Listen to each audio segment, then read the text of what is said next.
ترحيل إحدى مشهورات سناب شات من دبي بعد ثبوت إصابتها بمرض الإيدز وتورطها بابتزاز شخصيات تم تصويرهم في أوضاع مخلة بالفندق.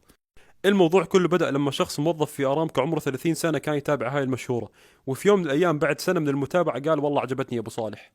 فقرر إنه يروح يكلمها ويقولها السلام عليكم. قالت له وعليكم السلام، بس عشان أكمل معاك لازم 25 ألف ريال. طبعا انتوا عارفين 25 ألف ريال لشو، مش عشان يلعبوا فيفا مع بعض يعني.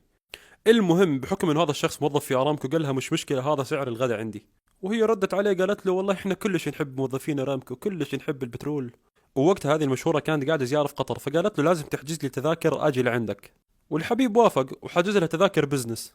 بس هو وين ساكن؟ ساكن في الشرقيه، هي ما رضيت تيجي الشرقيه، قالت له لا انا اذا جيت السعوديه بنزل في الرياض، ما بجي عندك الشرقيه.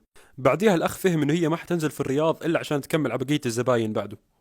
يعني انسى، الناس صافين عليها دور كانها ايفون جديد. المهم الاخ وافق وراح لها الرياض وسوى معاه اللي سواه.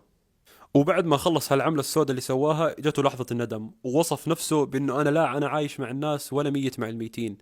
كل تفكيره بالوسواس والامراض، وحرفيا قال حياتي قلبت جحيم. وقال كل مرة بكون رايح احلل فيها في نص الطريق الف وارجع من الخوف.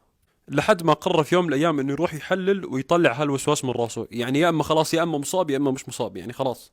وراح حلل والنتيجة للفيروس طلعت إيجابية لفيروس الإيدز. وبعديها نشر قصته للعالم والقصة انتشرت، وراحوا سووا تحقيق مع المشهورة وسووا لها فحص وطلع الفحص إيجابي وتي وتم الترحيل. ومين هي هاي المشهورة؟ والله ما يخصك صراحة، من ستر على مسلم ستر الله عليه يوم القيامة. وغير هيك دام هم ما شهروا فيها، لو انت شهرت فيها حتروح توكل عدس جنبها.